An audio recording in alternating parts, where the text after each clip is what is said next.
Hey guys, welcome to my channel. I don't normally do a lot of YouTube videos, but God put it on my heart to share, as I was cleaning up my bookshelf today, my testimony through the books that I've read over the span of the last 10 years of my life.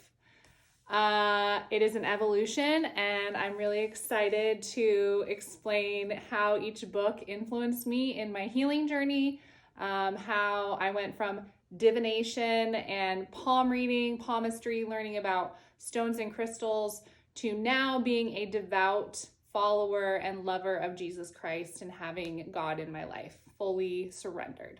So let's go. Okay, so here I am in my living room. As you can see, I have a lot of books to go through today. Many of you may or may not know that I used to live in Eugene. And when I lived in Eugene, around the age of 25, I did a lot of thrifting. And my favorite place to go and look for books was St. Vincent de Paul's, or St. Vinny's. And one of the first books that I ever purchased was this one. I used to think that I was a psychic. I used to think that I had all these like amazing mystical powers at the age of 25. Now at the age of 25, I just want to give you guys a little bit of insight. I was still in a very terrible environment in my health of my relationships. I was single, but I had not come out of learning. I was still in a place of trauma, learning how to understand what had happened to me in my sexually abusive relationship that started at the age of 15, that I had ended at 23. So at 25 is only like 2 years out of this abusive relationship. And I had no idea at that time in my life that I was actually molested. I didn't even think that far into it. So I was very lost spiritually, and I was looking for answers. And I'm going to show you, honestly, I didn't even know that I had this on my bookshelf. This is terrible. And I'm going to be really honest with you. I bought it because I liked the author.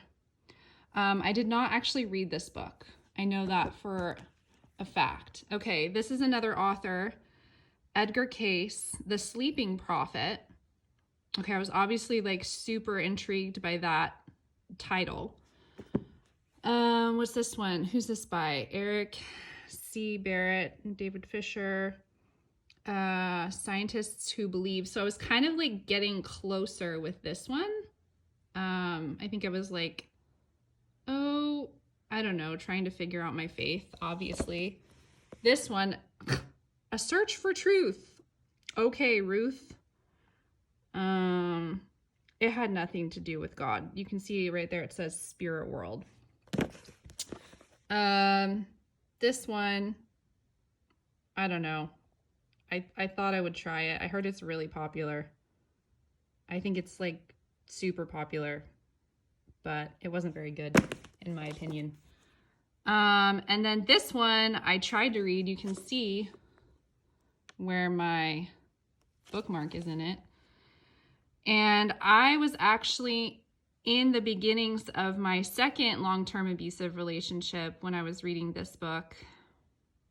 We were living together, and there's actually a picture of me laying out on the lawn at our house, and I was reading this book, and I was like trying to figure it out. Honestly, every time I would read it, it just was very confusing to me, to be super blunt.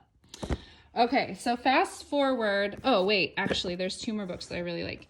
Now, of the books in that time period that I actually enjoyed, this one, The Secret Life of Plants. This is by Peter Tompkins and Christopher Bird. I just really liked learning that plants actually like appreciate being taken care of and also taking care of you. So I thought that was interesting. And then this author again, On the Power of Color, Stones, and Crystals. Now, I thought I was kind of in the safe zone with plants and colors and stones and crystals. They didn't feel like too far into mysticism to me. Although it says America's greatest psychic reveals the mystical forces within these natural elements and how they can change your life. I was super into the idea of things helping me because I was super not in a good headspace, obviously. I also got this book when I was thrifting. And I think at the time, okay, so this book is by Leo Buscaglia. And it's a wonderful, it's a warm and wonderful book about the largest experience in life. And Leo was an immigrant from Italy with his family in California where he grew up. And this book is not necessarily a romantic love book, which is why I think at that time in my life it was okay for me to read it, because I was so broken that I didn't think that I deserved romantic love, but I was obviously seeking love. So this story is about him learning to love his family, growing up in a country that was unknown to his culture, and also making friends and building relationships as he grew up as a first world immigrant and refugee. So I guess not refugee, it's Italy. But yeah, it was actually really heartwarming. Honestly, super recommend this book. It's a very light read. Okay, so let's fast forward to the time. So during 26, 27, got a long way to go, years old, I went through like some serious changes, and I'm trying to think if there was a book that I brought with me when I went to Uganda, and I might have read this one at that point. When I left Eugene, I went to Uganda for 3 months, and then I moved back home to Salem with my family to do some healing, and to figure out myself. And I remember reading this book, and it was titled Every Bitter Thing is Sweet. And I was coming of age, and I was really going through a space where, and she is a religious author, Tasting the Goodness of God in All Things. And this story is about her inability, I think, to have children, and how she adopted, and how her and her husband went through a excruciating process of adoption,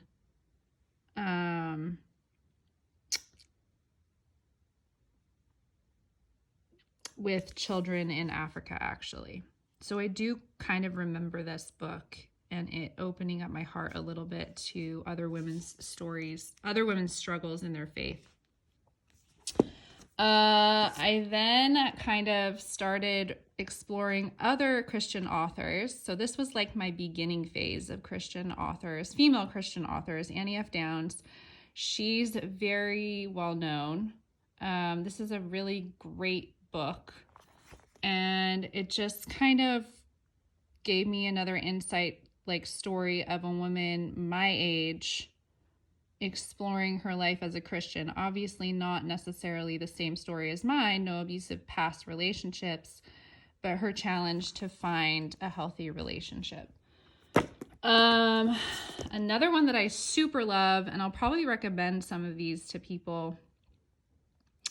I remember right when I broke up with my ex, or my ex-fiance of 5.5 years, I read this book, and I also was planning a trip to Iceland, and it was 2017 was the year that I traveled a lot. So you can see obviously why I loved this book. And it was exactly that. I was just not going to sit around and when you're in a relationship for 5.5 years, you make a lot of decisions with that person. You make a lot of financial decisions with that person. You make a lot of social, interactive activity decisions with that person.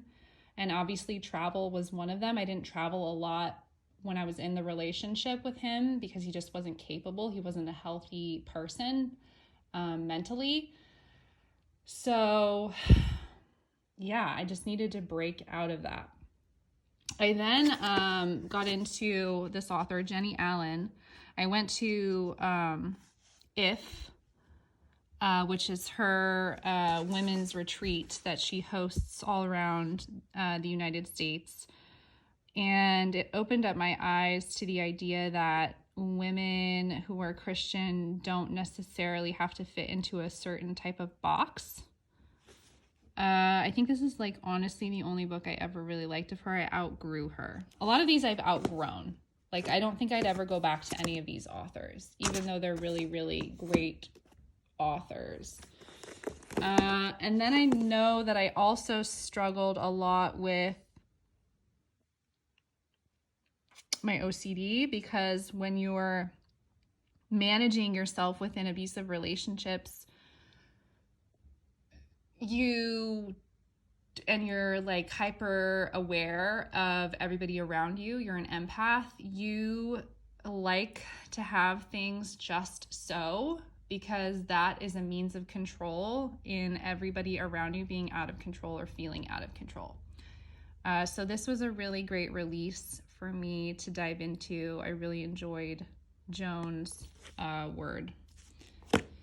Okay, so then we get into a little bit more deeper faith books. I was begifted this book from a client and good friend. And this is when I started to really consider being a wife, which is kind of weird, but this was back in 2017. And I didn't quite make it all the way through this book, but I did read quite a bit of it. And what I really loved about Nancy DeMoss's Adorned was her study guides, because she was a woman who didn't get married until 50. She married her soulmate at 50 years old. And in the middle of this book is so awesome. It's a way to digest how you are in the world based on your mindset, your attitude, your emotions, your tongue, and your behavior, and how these types of worldly, on the left-hand side, worldly ways match with a biblical standard. And this is when I really first, you guys, this was when I really first, out of all of my trauma, really started to understand, okay, I need to do better. This is not the woman that I want to be. Somebody who's impulsive, somebody who's morally careless, somebody who struggles to maintain consistent disciplines, or somebody who is self-centered or seeks escape from pressure and problems. These are great. Super great, actually. I'm going to bookmark that again so I don't forget it. So that is Nancy DeMoss, and I'm not going to say her last name, so I'll butcher it, but Adorned. Highly recommend this book if you want some really great studying, Bible study. Okay, so then I started really looking up other types of authors. This is David Platt. This book got like a 5-star review from a lot of people, Taking Back Your Faith from the American Dream. I honestly don't quite remember reading this book. However, I know that I enjoyed his views, and I enjoyed just familiarity with being kind of like a more liberal Christian, not a conservative Christian. Okay, next. This was also a really good healing book. Oh, Annie F. Downs. Yeah, one of my favorite authors. Okay, another. What is this? Making Wise Decisions on the Mindset midst of Endless Demands. Oh, The Best Yes. Okay, so Lisa Turker, she's a very famous Christian author. I think that this was kind of still when I was in my at the very end of my abusive relationship, I knew I needed to stop giving everybody all of my yeses and start setting some better boundaries. So this was a really good one for that. This one, so good. Okay, so after I got out of my abusive relationship, I read a couple books to really unlock my trauma, and this was one of them. Honestly, this was a really safe book to read, and you just have to get more comfortable talking about sex. Yeah, this was good. I want to talk about this book because it's freaking phenomenal. Okay, so I've actually purchased this book for 2, maybe 3 of my girlfriends who have been in abusive relationships. This is the best book for women. And also, I would recommend this book for men who are entering into a relationship with a woman who is coming out of an abusive relationship or has been in very serious trauma in her life. This is a very amazing written documentation. It's a huge book. And every bit of it's just data. And the reason I say this is because Lundy Bancroft is a therapist with over 20 years experience of working directly with men who abuse women. And he is a profound, his insight to what he has seen and how many men he has talked to is amazing. And this truly captivated me when I was coming into a place of real understanding of what I had gone through and why I had gone through it, and also to help me not return to another abusive relationship. Because it would. I mean, it's kind of inevitable, especially when you're very vulnerable and you don't know what to look for. You have to, this along with the Bible is like the best way to gear up and fight a war against you as a woman of faith. So highly recommend that book. The Dusty Ones, I loved this. I love the way that he writes, or I love the way that AJ Swoboda writes. He's a family man, and he's just super real and super easy, fun, light read on his faith and his family and about wandering. I think a lot of people don't realize that when you're young in your faith, especially when you're in your 20s and even into your early 30s, once you get to be 30, that's the age of Jesus, right? Yeah. When he came into his time of doing his healings. This is a really great transition book to just open up your mind to how your wandering in your past is not for loss. Truly, really, really a good book. So, I've done, a lot of healing, obviously, at this point, and I wanted to expand my career. As an entrepreneur, I needed to get into a different mindset altogether for where I was going. And so this is actually a really good book. She has a few, Jen Sincero. This kind of got me out of that same mental state of I'm not that great. I don't know if I should make money or not. This is kind of a butt kicker, obviously.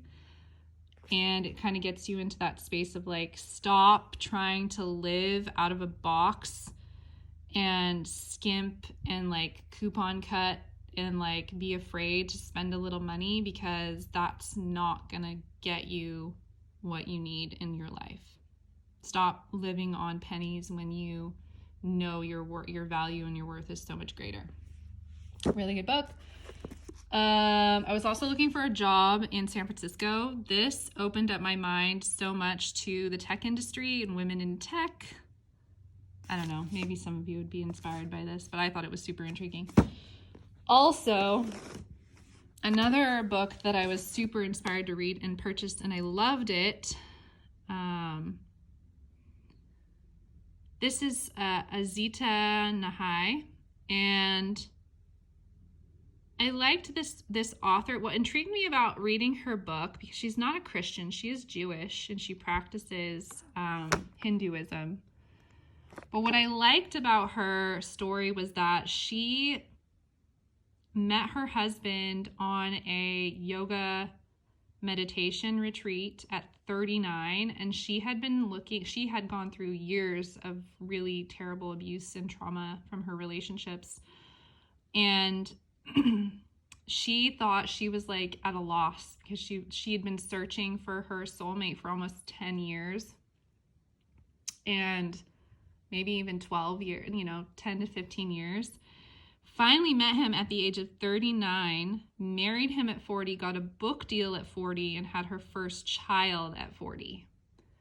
So that just really comforted me, because I'm going on 35 and I have yet to really feel like I've made it in my business. I have not gotten married yet to my love of my life, and I also would like to have children. So this was really good, and you can see at this point, like, I have scriptures in here. I don't know why I put 1 part, 2 part. That's cool. That's my bookmark. All right, moving on. Okay, so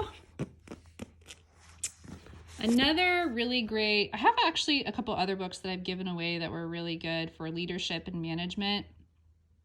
I gave them away because I knew that the person that was going to be taking over some of my responsibilities in my previous job that I just stopped working at needed it. Because I knew that she had leadership potential, so I just gave her that. But one of my favorite authors, obviously it's probably a lot of people's favorite authors, is Brene Brown. Rising Strong is just an awesome book overall on elevating yourself altogether. I suffer with anxiety sometimes, and being brave and being strong is something that I pray a lot for. That's a good one. We'll tails. Oh, okay. So after I ended my engagement, I did a lot of research on what it means to have a healthy relationship and what it means to actually have a healthy marriage. I went through a lot of questioning whether or not I should ever get married, if it was something that was actually for me, because the American dream is so not from God. And basically this book talks about who you are as an individual, and when you come into a really healthy God relationship, your partner basically should be a partner in purpose. So marriage shouldn't just be for just convenience. It really needs to be, if it's a godly marriage, it really needs to be for a mission larger than yourselves. And that mission could be, and it goes through some examples like raising a family, remodeling and building homes, starting a business, being missionaries, like something greater than the marriage that you both have in common. And that was a really inspiring and healthy outlook for me to understand and to learn about, because nobody taught me that. So this is really cool. Gary Thomas, highly recommend it to everybody looking to get married. Another book that was amazing. Oh my gosh. Okay, so this is like top 10 really good books that I recommend. A Return to Love. The way she speaks to your soul is just like, you need to hear these words. This is like Song of Solomon, but in a book. Like, you're going to know how to fall in love with yourself after you read this book. Highly recommend it. So good. Oh, and Marianne, do you guys remember? She actually was running for president. Everyone thought she was crazy. I was like, oh girl, like you're such a good book. You're such a good author, but you don't need to run for president. But love this book. Okay. Okay, so another top 10. Not a Christian book, but OMG, I love this book. Okay. Like, I know it's on the law of attraction, and I probably should not be speaking too far into that. However, if you have never had a healthy outlook on how to make money and you are an entrepreneur, you have to read this book. Because it is so practical, and the words that they use is like, okay, hold on. I'm just going to open up to a chapter. Here, I accept and love myself for who I am right now. Like, come on, these are affirmations. You have what it takes. Like, you can do what you love. As I do what I love, money and abundance flow freely to me. Like, every single mantra in this book was like, I trust that everything comes at the perfect time and in the perfect way. This book, for my anxiety and growing my business, like, I changed dramatically after reading this book. Great book. Okay, another one for exploring my faith. This book is written by a white guy. I think he's white, but he like studied Buddhism. He studied Buddhism as his religion for, I want to say, like his whole life. And he got to a place, I thought this was really intriguing, actually. He got to a place where he was like, I can't do this anymore. And it was not fulfilling him at all. Like, he had gotten to a place of enlightenment, he said, that like everything was boring and blah, and he wanted to like leave his Buddhist retreat because he was not getting anything out of it.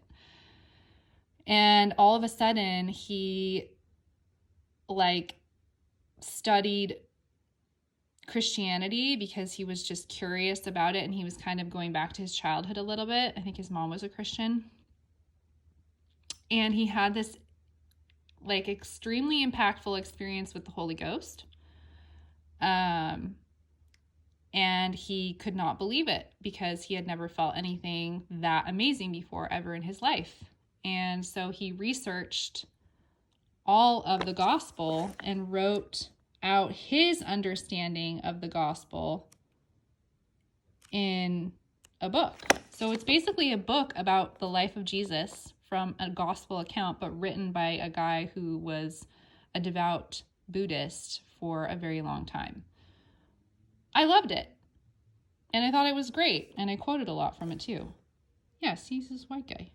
Yeah, it's cool. When I also got into reading a lot about Christianity, I obviously have always had a heart for healing and mysticism, mystery. So this book on all the female saints from the Catholic Church, these stories, they're one-page stories. They have the date like above, so you can read it in order. Like you can read in a year, a page a year, or a page a day.